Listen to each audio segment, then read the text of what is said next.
Bismillahirrahmanirrahim.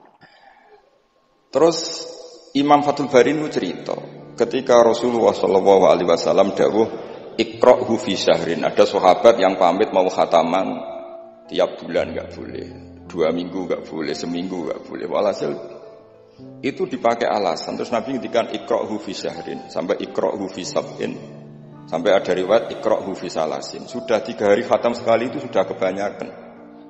Apalagi 1 hari khatam sekali. Itu kemudian dipakai kelompok tertentu untuk mengkritik tradisi NU yang 1 hari khatam.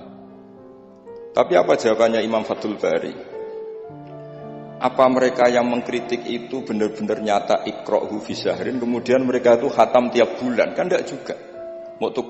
Oke, kamu kritik enggak apa-apa dari Imam Sinten Ibnu Hajar Al-Asqalani, tapi kamu juga harus baca iqra'hu fi syahrin tiap bulan benar-benar apa?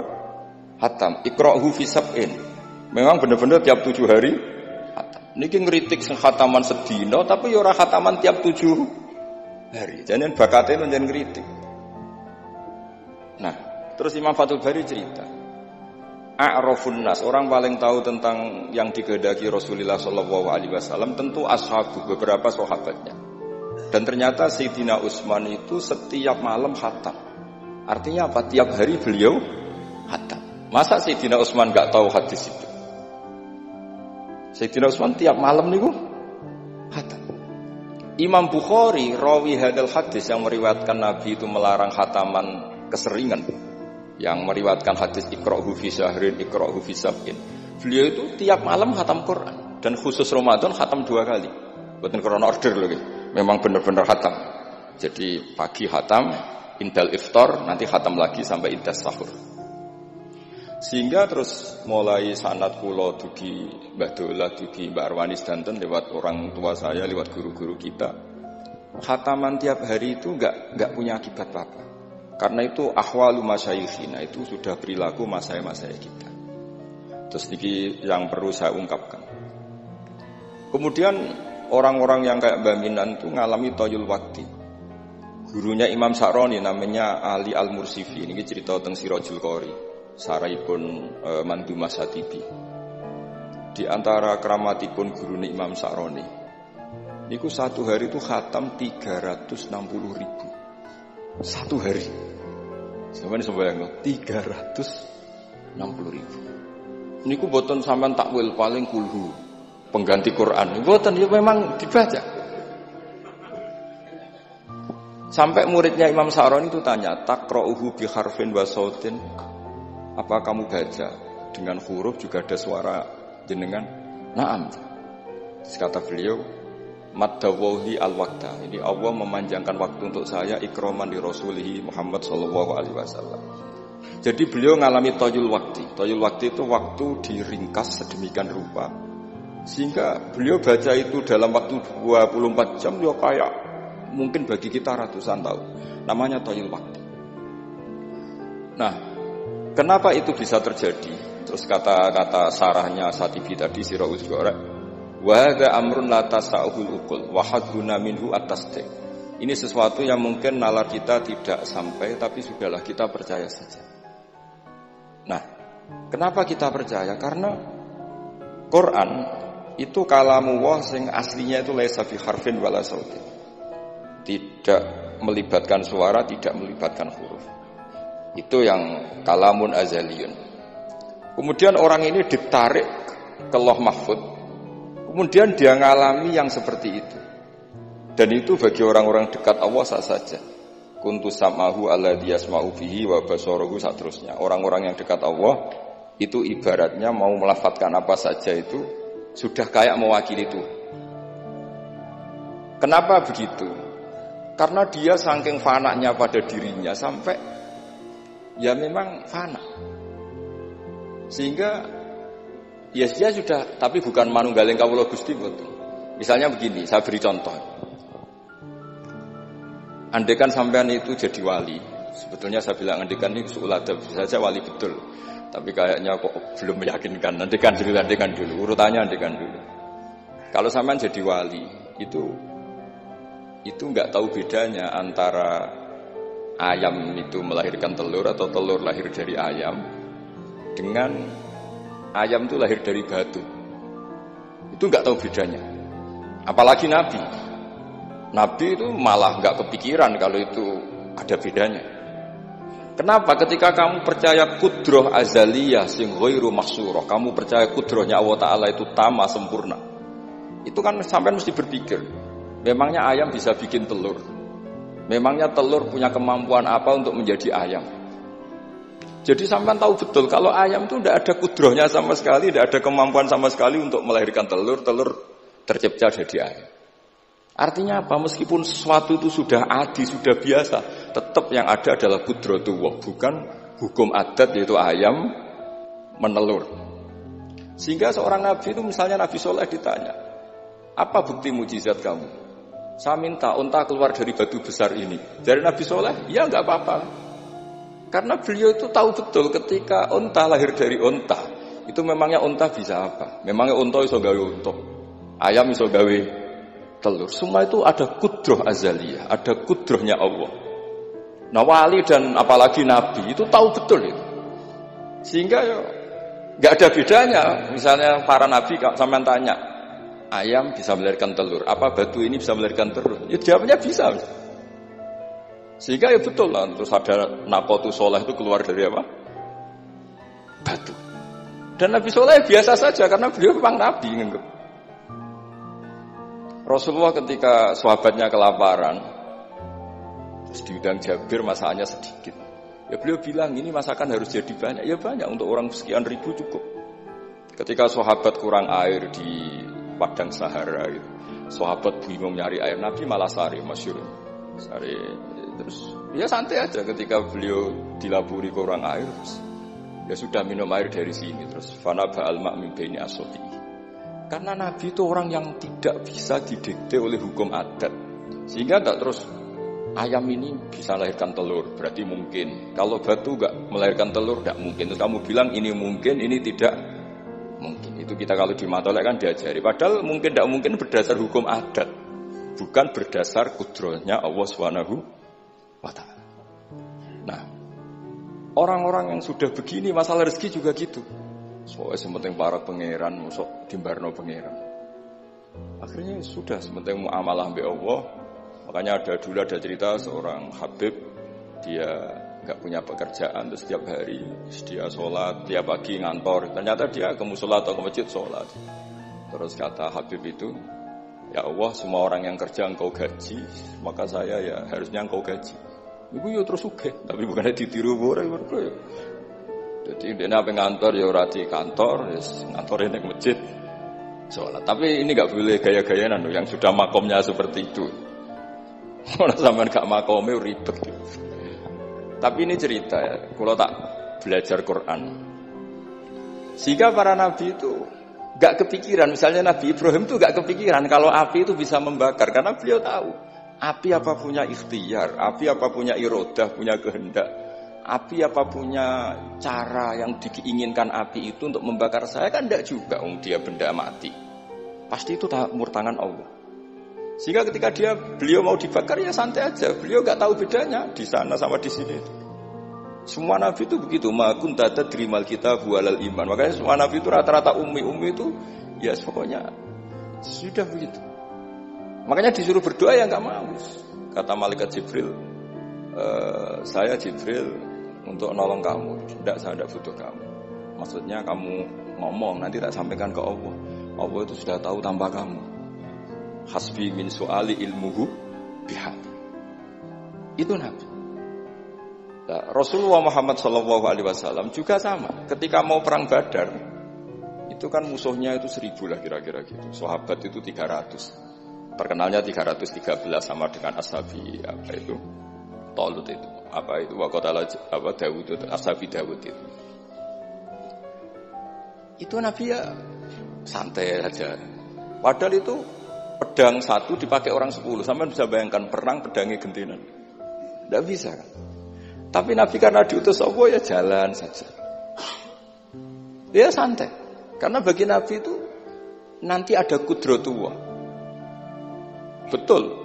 Ternyata perang musuhnya 1000, musuh 300, yang satu perlengkapan lengkap, yang satu gentinan pedang. Perang yus. Dibaca sik nyelip pedange ngono mesti kan yo gak iso bayangno. Singkat cerita terus masyhur itu Nabi terus berdoa. Ya Allahumma Allahumma intuhlik hadil isobat alam tu'bad ba'dal yaum. Walhasil terus ada pertolongan dari Allah. Artinya Nabi nganggep ini gak penting 300 apa 100. Orang menang itu ya karena biqudrotillah. Begitu juga di perang Khandaq sehingga Nabi itu pernah minta kakinya kambing. Kaki yang depan namanya dirok. Dirok itu 2 kan, namanya kaki depan itu dirok. Coba ambilkan dirok itu, ini ada tamu, diambilkan. Terus diambilkan lagi, ambilkan lagi 1, diambilkan. Terus ambilkan lagi. Bukankah kambing diroknya hanya 2 ya Rasulullah? Andai kan kamu langsung ngambil, pasti tetap jumlah itu ada. Karena ketika Nabi ngendikan ini jadi konstitusi. Jadi kemana malaikat kudu melok ribet Nabi ngendikan. Ya masyhur kan Nabi khutbah, padahal pas musim kemarau nggak mungkin hujan cara hukum adat. Ya Rasulullah khutbah itu suwi-suwi niki wong bingung perkara ana udan. Pun sowe niki bingung halakatil amwal mergo gak ana udan. Niku Nabi langsung ngendikan udan. Bareng udan minggu berikutnya wong kebanjiran sakniki mboten rusak krana kemarau tapi krana banjir. Niku Nabi ngendikan Allahumma hawalena wala ini langsung mari. Artinya Nabi itu gak bisa didikte terus. Ini secara ilmu falak ini gak musim hujan. Kiai saya kan perhitungan, gelem istisqa sak sing didelok wis musim dadi istisqa. Kulo ndek kanca kiai ahli falak, niku kon istisqa ora gelem. Tak takoki kena apa? Tak hitung jek suwi kesudan iki. Engko ora ketara ramandine, dadi dekne ngenteni. Wis, yo ono kiai rondo politik ngoten yo. Tangan-tangan yo bener timbang terkenal ngobos kan nurono reputasi dadi. Iku yo. Tapi kalau Nabi itu ndak. Nabi itu makun tadrimal kitab walal iman. Karena kalau kita sudah makom itu enggak bisa didikte oleh al-ahkam al-adiyah. Nah, pitik mulai rondo, pendok dari pitik. Makanya ketika ada kitab Al-Fusunul Hamidiyah, hukum adat telah membodohkan kita lama sekali sehingga Anda tidak bisa percaya kudroh tamah. Dan ini kaitannya formal baminan ini nanti tentang Quran. Nanti jenengan melihat mukjizat terus gampang sekali. Kata Imam Al-Fusunul Hamidiyah ngendikan, umpama klungsu niku biji asem nih. Andai kan tidak pernah terjadi klungsu itu jadi asem yang besar, kemudian buah, kemudian macam-macam lah, ditabrak truk nganti masalah tenan. Terus itu gak pernah terjadi. Terus akhbaro kamu birun, terus kamu diberi cerita orang, ini klungsu ini bisa jadi pohon besar sekali suatu saat. Kamu pasti tidak percaya. Oh ini mohal, masa barang kecil jadi besar. Berhubung sering terjadi, terus Anda bilang mungkin. Tapi pertanyaannya, ketika mungkin itu kamu kan gak ikut bikin. Namanya mungkin tidak mungkin kan kamu harus punya otoritas ikut bikin. Kamu kan tidak ikut bikin, kok bilang ini mungkin, yang ini tidak mungkin. Ketika itu sering jadi pohon besar, Anda pun tidak berkontribusi kan? Kontribusinya siapa coba? Allah Subhanahu wa Ta'ala. Nah di sini terus para wali itu sudah mengabaikan itu semua. Jadi ya Nabi kalau mau mi'raj ya sudah terbang saja. Kayak Abdul Qadir Jilani kalau mau tawaf ya tawaf saja. Padahal beliau di Baghdad. Imam Nawawi itu di Damaskus. Tiap malam itu tawaf. Padahal penerbangan 3 jam. Karena beliau gak roh bedane. Ya aduh iku parku. Mbak Mutamakin kepengen teng Mekah ya teng Mekah mawon. Ora usah antri haji, paspore diurus. Kondo Mas Nadi pon kondo menak nu mboten usah ngoten. Mboten usah ngoten. Niku cerita wali mboten. Artinya orang-orang ahli Quran itu sudah ke makom itu. Sehingga ya coba warai nak tengok-tengok ning omah terus rezekine piye ya coba warai ngono kok dadi goblok malah niki pun makomnya seperti itu. Dan kita harus berlatih. Kalau kita tidak berlatih maka ilmu ini akan hilang. Yaitu tadi, terus kita didikte hukum adat, seakan-akan hukum adat ini memenjarakan kita, memasung kita, kemudian kita sampai nanti ada mukjizat. Naqatus Soleh keluar dari As-Sakhrah, dari batu besar kita janggal, Nabi Ibrahim dibakar oleh api, kita apa? Janggal. Sebetulnya itu kalau pakai, makanya di Matolek, di semua pondok diajarkan, ada mohal akli, ada mohal apa? Adi. Kalau mohal adi itu ya sebetulnya tidak mohal. Cuma secara adat itu jarang apa terjadi. Tapi kita harus mulai berpikir, dilatih. Ketika telur jadi ayam, memangnya dia punya ikhtiar kan enggak? Tetap di situ ada kudratullah. Lah kalau sama-sama kudratullah bedanya apa? Telur keluar dari ayam sama telur keluar dari batu. Kan sama-sama yang menentukan adalah Nah di sini ini latihan tauhid. Terus yang terakhir untuk sering baca Quran secara fasih, secara benar, secara apa? Ini saya cerita min haisul makna ya. Itu sesuatu itu dikembalikan pada yang punya. Misalnya saya beri contoh ya. Kalau sampean saya tanya, mic ini kan dari besi, sama ini masker dari kertas, dari kain. Ini kuat mana? Pasti sampean menjawab kuat mic, karena ini materinya dari apa? Tapi Anda salah. Artinya salah itu, ya semuanya cerdas tapi lagi setengah. Yang benar adalah, ya terserah jenengan Gus jenengan yang megang. Bisa saja ini masker tak rencanakan, tak awetkan, tak simpen, tak museumkan. Saya punya rencana menghancurkan mic ini. Berarti nanti awet mana? Dinosaurus itu konstruksinya lebih kuat, tapi Allah menghendaki habis-habis. Pitik sing ngono iso nganti iki.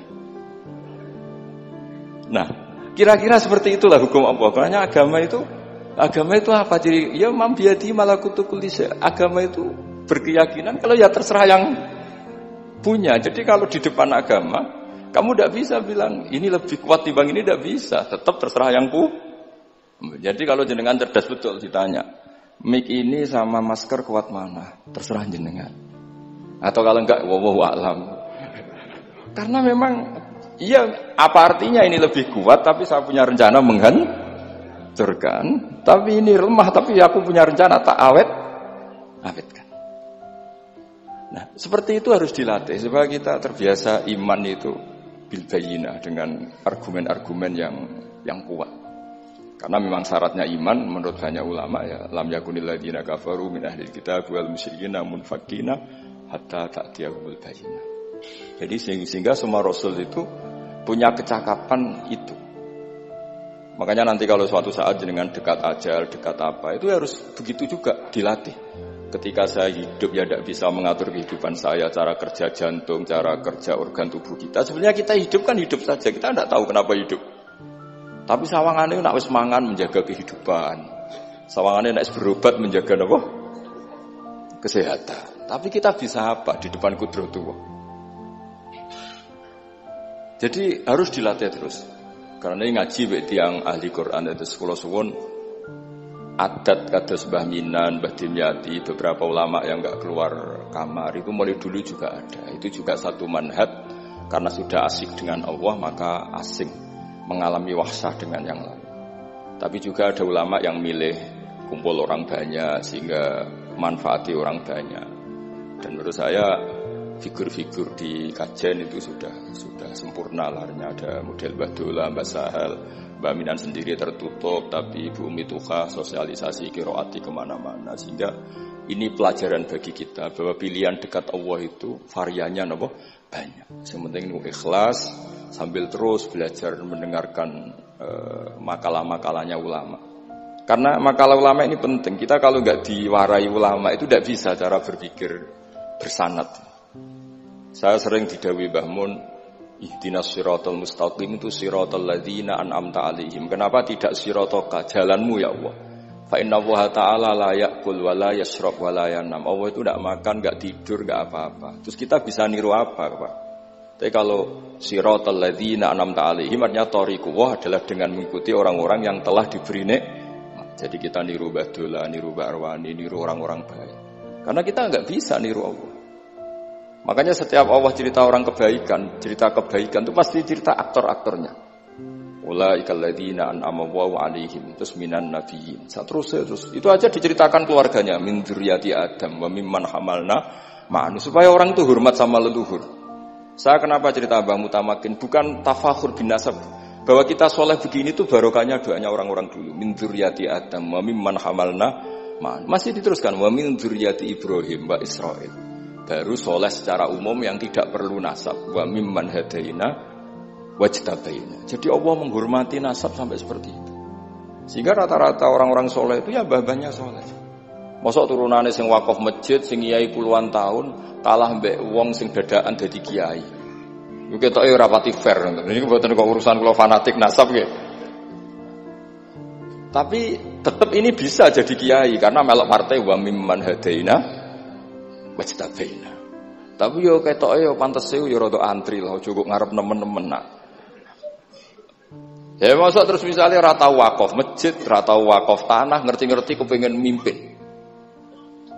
Sing masjid iku nyunatno maulid, nyunatno dibak, dekne mimpine ku ngaramno maulid kalau dibak.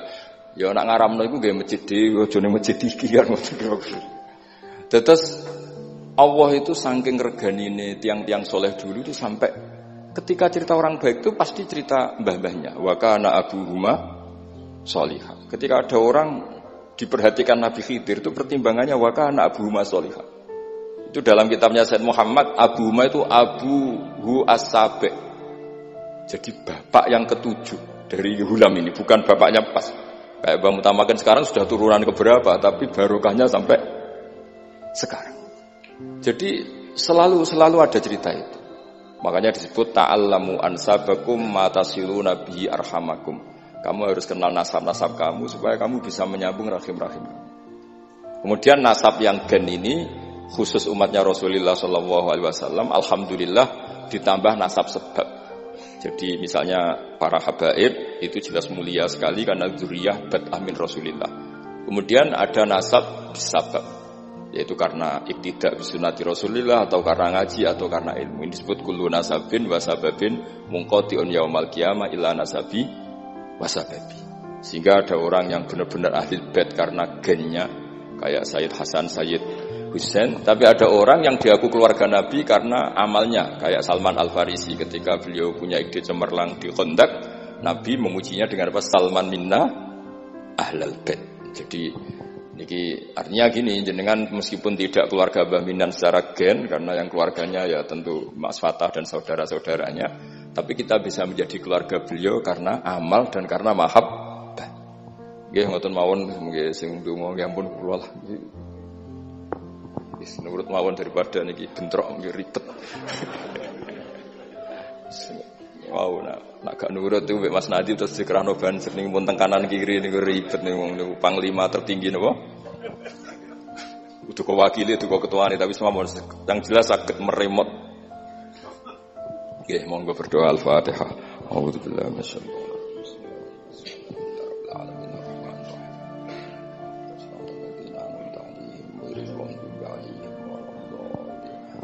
Bismillahirrahmanirrahim. Nahmaduka ya ghafuru ya syakuru ma shalli wa sallim wa barik ala habibika Mustafa Muhammad wa ala alihi wa sallam asma'in.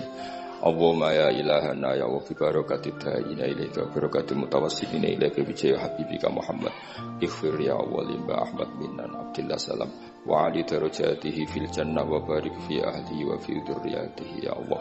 Allahumma ya ilahana ya ij'alna ya aminin mutmainin alladzina la khaufun 'alaihim wa lahum yahzanun. Waj'alna salimin wa nimin wa'afin min kulli bala'in dunyal akhirah. Waj'al ya Allah himmatan al-ulya fi hadhihi ad-dar'i la kalimatika ya Allah.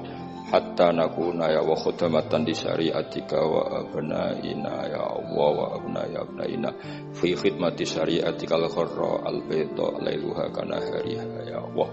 Aqimna fi dzalika wa inna ala dzalika ya Allah. Rabbana atina fid dunya hasanah fil akhirati hasanah wa qina adzabannar. Sallallahu ala sayyidina Muhammad sallallahu alaihi wasallam.